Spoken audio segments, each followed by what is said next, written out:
भगवान की अविरल भक्ति और मुक्ति। कोने में सर्प को पटका राजा कहते हैं, भीष्म पितामह कहते हैं, मैं राजा के रूप में गंगा नहाने जा रहा था, मैंने किसी को कष्ट नहीं दिया। भगवान कृष्ण ने कहा अब यहां तक की कथा तो आपने कह दी, अब आगे की कथा मुझसे सुन लो। तुम्हारे दूतों ने सर्प को उठाकर बमूल के कांटे की झाड़ियों में पटक दिया और वो कांटे सर्प को चुभ गए। सर्प उसमें तड़प तड़प कर मर गया। सांप जिससे तड़प तड़प कर मरा, भीष्म पितामह तुमको भी ऐसे ही तड़प तड़प कर मरना पड़ेगा। ये कर्म का दंड मनुष्य को भोगना पड़ता है।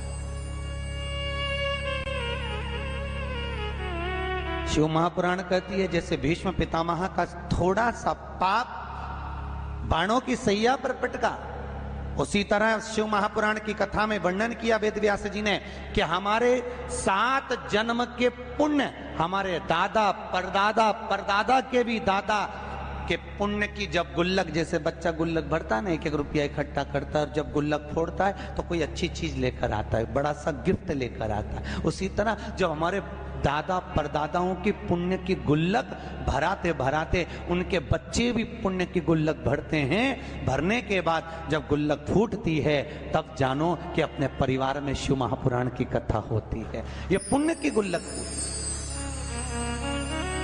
बिना पुण्य के नहीं। भागवत कराना बहुत सरल है। 18,000 श्लोक हैं, 7 दिन की है,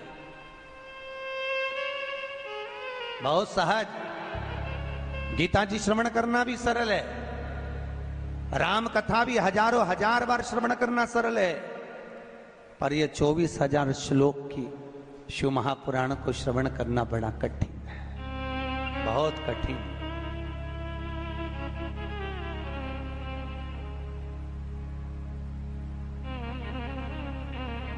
बहुत दूर का नाथ है भोलेनाथ, बहुत दूर। आज की दुनिया में सबसे ज्यादा लोग सबसे ज्यादा प्रेम करते हैं तो या तो नारायण से या ठाकुर जी से। भोलेनाथ जी का तो प्रसाद लेना भी कई लोग पसंद नहीं करते। कोई कहता है हम नारायण वाले, हम शंकर जी के मंदिर नहीं जाएंगे, हम प्रसाद नहीं लेंगे। कोई कहता है हम श्री जी वाले, हम शिव जी के मंदिर नहीं जाते, हम शंकर जी का प्रसाद नहीं लेते। भोलेनाथ जी बोले भले प्रसाद मत लो, भले मेरी पूजन मत करो, भले मेरे मंदिर मत आओ, मुझे कोई चिंता की बात नहीं है। शंकर जी बोले जीते जी नहीं आएगा, मरने के बाद तो आएगा। क्योंकि भोलेनाथ जी को तो उनके ससुर ने श्राप दिया है, दक्ष प्रजापति ने शंकर जी को श्राप दिया था, हे शिव, हे शंकर, हे भोलेनाथ, तुमने मेरा अपमान करा है। दक्ष प्रजापति बोले मैं तुम्हें श्राप देता हूं कि तुम शमशान में निवास करोगे। शंकर जी बोले जीते जी नहीं आएगा तो मरने के बाद तो शमशान आएगा, तब निपटूंगा तेरे से। अभी भले मेरा नाम मत ले, ऐसी गीली लकड़ी में जलवाऊंगा, 3 दिन तक ठंडा नहीं करवाऊंगा। काय को चिंता करता, पटक के रखूंगा। परिवार वाले तीसरे दिन आएंगे ना खारी समेटने, लोटा लेके, झोली लेके, तब भी आंच उसमें तपती रहेगी, तब पानी डाल डाल के ठंडा करेंगे, तब जाके हड्डी बीनेंगे। तो चिंता मत कर, ऐसी गीली लकड़ी में पटकूंगा तेरे, भले मत जब तू शिव। शिव है क्या? कौन है शिव? ऐसा कोई मनुष्य बता दो जिसके अंतर्गत शिव ना हो। कोई ऐसा मनुष्य बता दो जहां शिव ना, क्योंकि शिव निकल गया तो शव हो गया। शिव निकलने के बाद ही तो शव होता है। जब तक शिव अंदर है तब तक शरीर चल रहा है, तब तक भजन हो रहा है, तब तक भोजन हो रहा है, तब तक नाम जाप हो रहा है, तब तक नाम कीर्तन हो रहा है, तब तक नाम स्मरण हो रहा है। और जैसे ही इस मानव के शरीर में से शिव निकलकर बाहर हुआ, तब क्या रह गया केवल? अरे बोलो तो, अच्छी जम के बोलो, शव। कथा में हमेशा बैठो तो अलमस्त बैठो, ऐसे मत बैठो कोई न मार ठोक के बिठाया हो। अंदर आते आते किसी ने कहा था कि चुपचाप जाके बैठे रहना, बिल्कुल मुंडी मत हिलाना, बिल्कुल अलमस्त बैठकर कथा सुनना चाहिए, आनंद में। भगवान के सम्मुख में जब भी जाओ तो मस्त दिखना चाहिए भगवान को। जैसे माँ के सामने बेटा जाए, पिता के सामने पुत्र जाए, और बेटे का अगर मुख उतरा हो तो बाप कहता है बेटा तुझे चिंता क्या है, बोल तो सही, मुझको बता क्या हो गया। कुछ नहीं पापा, कुछ नहीं। माँ पूछती है बेटा तू भोजन नहीं कर रहा अच्छे से, क्या बात है तुझ? शिव दयालु है, शिव कृपालु। ये शिव की कथा है और शंकर जैसा दुनिया में कोई नहीं हो सकता। भोलेनाथ जैसा कितना सरल, कितना सहज। मेरा वेंकटेश भगवान भी अगर तिरुमाला के शिखर पर आया तो सबसे पहले आज्ञा ली तो शंकर जी से ली। कितना दया।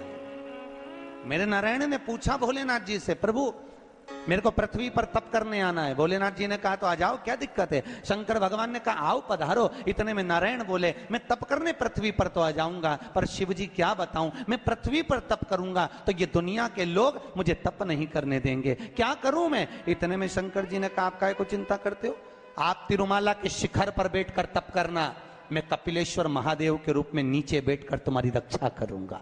आज भी तिरुमाला पर मेरे नारायण हैं और नीचे मेरे भोले नाथ है, मेरे शिव। और लोग कहते हैं हम नारायण भजते हैं, हम शंकर जी को नहीं भजते। अगर शंकर नहीं होते नारायण तिरुमाला पे नहीं आते।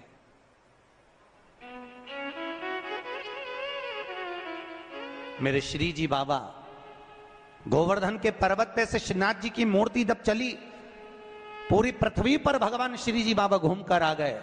अंत में मेवाड़ की भूमि में जब श्री जी पहुंचे तो भगवान भोलेनाथ जी से कहा मैं घूम घूम कर थक गया भोलेनाथ, मैं कहां रहूं। शंकर भगवान ने कहा आप मेवाड़ की भूमि पर रहो, नाथु द्वारा में विराजमान रहो, मैं एक लिंग जी के रूप में तुम्हारी रक्षा करूंगा। और नाथ द्वारा में श्री जी बाबा बैठे, एक लिंग जी के रूप में शंकर जी ने उनकी रक्षा करी।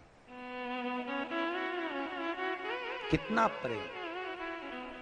हम कहते हैं राम अलग है, हम कहते हैं कृष्ण अलग है, हम कहते हैं शिव अलग है, मानो तो ये तीनों एक है। ये ब्रह्म हमारा। पहले दुनिया के लोग माथे पर भी 3 रेखा लगाते थे, देखा है आप लोगों ने। शिव जी को लगती है 3, नारायण को लगती है, अरे बोलते जाओ 3, 2 सफेद 1 लाल है, वही 3। बस इनकी आड़ी है, इनकी खड़ी है। श्री जी बाबा का अगर फोटो का दर्शन करना, श्रीनाथ जी की मूर्ति का दर्शन करना, तो ऊपर ऐसी मात्रा लगी दिखेगी यू मार्क का तिलक, पर अंदर से सोने की 3 रेखा अलग दिखेगी। उनको भी लगती है 3, सत्यम शिवम सुंदरम, ये 3। पर दुनिया के लोगों ने आज के जमाने में सत्य को मिटा दिया, शिव को मिटा दिया, सुंदर बनने के लिए घिस के लगा लिया। बस व्यक्ति जिससे सुंदर दिखे, दुनिया के लोग आज के जमाने में वो तिलक लगाते हैं। और सत्य को मिटाकर कहां जाओगे, किस स्थान पर। भगवान कृष्ण की 16,108 रानियां थी। कितनी रानियां, जम के बोलो जरा। 16,108। पर 16,108 रानियां होने पर भी भगवान कृष्ण के यहां जब औलाद नहीं हुई, तब भगवान कृष्ण ने अपने गुरु गर्गाचार्य बाबा को बुलवाया और द्वारकापुरी में बुलवा कर पूछा, गुरुदेव मेरी 16,108 रानियों से औलाद नहीं होती, संतान नहीं होती, मैं क्या करूं। गर्गाचार्य बाबा ने कहा तुम चिंता मत करो, पार्थिव शिवलिंग का निर्माण करो। शंकर भगवान के शिवलिंग का निर्माण कर कर एक एक रानी के साथ में 11-11 दिन तक बैठकर शिव जी का अभिषेक करो। और पार्थिव शिवलिंग का निर्माण गर्गाचार्य बाबा के कहने पर भगवान कृष्ण ने करा। एक एक रानी के साथ में 11-11 दिन तक भगवान शिव का अभिषेक करा। तब भगवान शंकर प्रकट हो गए और शिव जी प्रकट होकर बोले, कन्हैया मांगो तुम्हें क्या चाहिए। शंकर भगवान ने जब कहा, कृष्ण बोले मेरे यहां औलाद नहीं है। शिव जी ने कहा क्यों चिंता करते हो, तुमने 11-11 दिन तक एक एक रानी के साथ में बैठकर मेरा अभिषेक करा है, जाओ मैं तुम्हें वर प्रदान करता हूं कि एक एक रानी से। कहते हैं भले तू ब्रह्मा को भज, चाहे तेरी मर्जी पड़े नारायण को भज, पर मृत्यु लोक का देव तो मैं हूं, पाला तो मुझसे पड़ना है ना, तब निपटूंगा तेरे से, अभी तू जा जा। और फिर पाला कब पड़ता है, जब थोड़ी सी भी दिक्कत आ जाए, परेशानी आ जाए, एक्सीडेंट हो जाए, ब्लड प्रेशर ऊंचा नीचा हो जाए, शुगर बढ़ जाए, अटैक आ जाए, तब सीधे पंडित जी को फोन लगा के बोले महामृत्युंजय का पाठ करा दो। शंकर जी बोले अब आया मेरे पाले में, अब आया है, और लगे सब पाठ करने के लिए। कितना दयालु है ऐसा।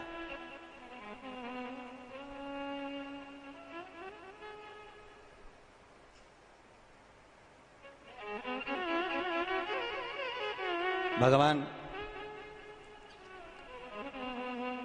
नारायण का अगर विवाह भी कराने वाला कोई है लक्ष्मी से तो वो मेरा शिव ही है। कौन ने कराया था विवाह? शंकर भगवान। क्या नाम है माता लक्ष्मी की, माता जी का?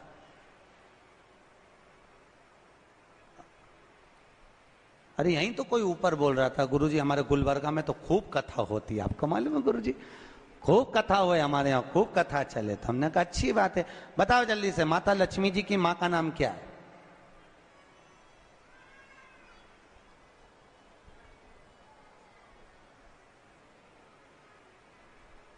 अरे बोलो तो। हर हर महादेव। माता लक्ष्मी की माँ का नाम था ख्याति देवी। क्या नाम था? ख्याति देवी। कितनी लक्ष्मी हुई? अष्टलक्ष्मी। उसमें से नारायण को कितनी लक्ष्मी भी आई? 2 लक्ष्मी। एक माता ख्याति की पुत्री श्री लक्ष्मी और दूसरी समुद्र देवता की बेटी लक्ष्मी महालक्ष्मी। ये 2 लक्ष्मियां भगवान नारायण को भी आई। कौन कौन सी लक्ष्मी भी आई? जम के बोलो। एक श्री लक्ष्मी, कौन है ये? माता ख्याति की बेटी। और दूसरे नंबर पर महालक्ष्मी, कौन है ये? समुद्र देवता की बेटी। अब जिस नारायण भगवान के साथ में मंदिर में लक्ष्मी जी की पूजन करते हो वो लक्ष्मी इन दोनों में से कौन सी? बोलो जल्दी से। है? महालक्ष्मी तो मात्र 7 दिन तक भगवान नारायण के साथ रुकी थी, और 7 दिन रुकने के बाद में जब श्री लक्ष्मी ने भगवान शिव से जाकर निवेदन करा, भोलेनाथ मेरे प्रभु नारायण का विवाह समुद्र देवता की बेटी महालक्ष्मी के साथ भी हुआ है, आप करुणा करिए। तब भगवान भोलेनाथ ने पार्वती जी का एक मंगल सुमंगल आनंदमय तीज का व्रत बताया।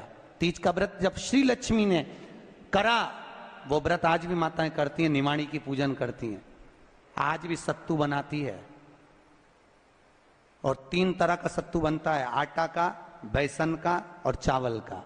तीनों का अलग अलग प्रमाण है। कल आपको कथा में बताएंगे कि आटे के सत्तू का क्या प्रमाण है, और आपको मालूम हो तो आप हमें बता देना, उसमें कोई दिक्कत वाली बात नहीं हो। और तो कथा तो ऐसी चलेगी, आधी हम बाँचें आधी तुम बाँच देना। आटे का सत्तू, चने की दाल का सत्तू और चावल का सत्तू, ये तीनों क्यों बनते हैं? और सत्तू भी बनाओ तो चक्की ऐसा बना लो, पर पिंडा बनाना क्यों जरूरी होता है? वो पिंडे का क्या महत्व है? और श्री लक्ष्मी और महालक्ष्मी की कथा में वर्णन है दोनों। वो कथा कल आएगी, उसको अपन कल लेंगे। पर आज जो कथा चल रही है कि श्री लक्ष्मी को माता पार्वती जी का विवाह, सुंदर व्रत बताया, और उस व्रत को माता पार्वती ने करा। और उस व्रत को माता श्री लक्ष्मी ने जब करा, पार्वती के व्रत का हो, तब माता श्री लक्ष्मी और महालक्ष्मी दोनों एक हुई और एक होकर नारायण के साथ में जाकर विराजमान हुई। आज भी जो माता लक्ष्मी का एक हाथ नीचे है और कमल का पुष्प पकड़ी है, वो लक्ष्मी जी का महालक्ष्मी दर्शन है। और माता अगर हाथ देर से इशारा कर कर आशीर्वाद दे रही है, वो श्री लक्ष्मी का भाग है। माता का 2 भाग।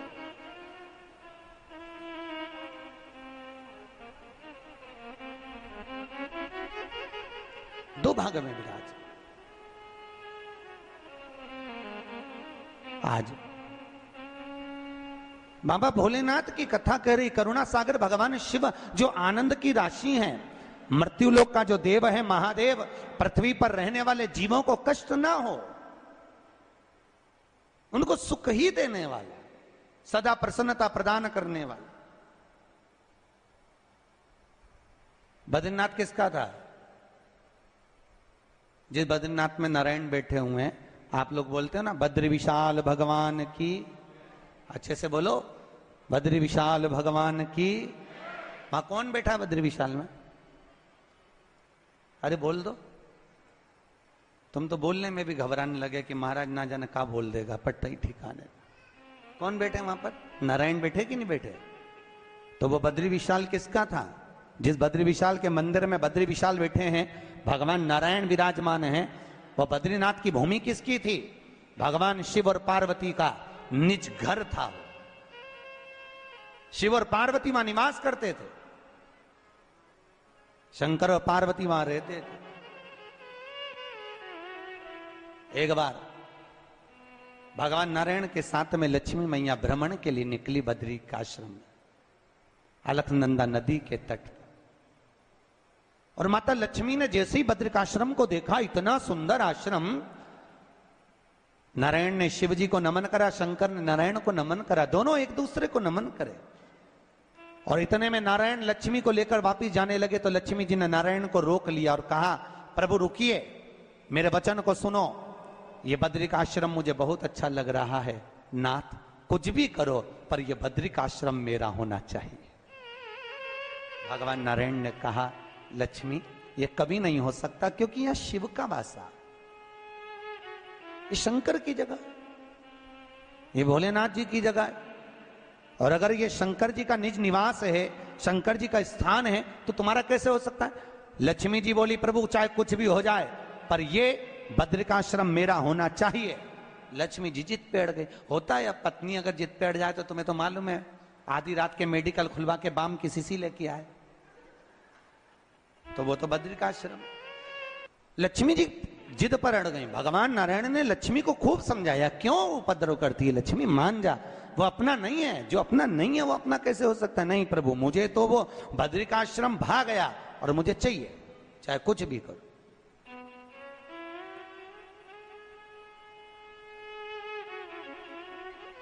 और देखो, अगर भाग्य में है, किस्मत में है, तो जरूर मिलता, जरूर। अब जैसे बैसाख के महीने में आप लोगों की किस्मत में शिव महापुराण है, तो बाबा ने यहां आकर सालासर भवन में, मैं अग्रवाल जी को बोल रहा था, सबसे ज्यादा किस्मत वाले तो अग्रवाल जी तुम हो, पर साथ में सालासर भवन जिस किसी का भी है, हमारे जो भी कलंत्री जी और अधिकाधिक जो 5 लोग 4 लोगों का ग्रुप है, पर सबसे ज्यादा भाग्यशाली तो ये हो गए कि इनका भवन। और ईमानदारी की बात बताऊं, हो सकता है, क्योंकि कथा का अगर कोई रसिक होता है ना, तो कथा का रसिया अगर कोई है तो हनुमान जी महाराज को कथा का रसिक कहते हैं। अगर पृथ्वी लोक पर कोई कथा सुनने वाला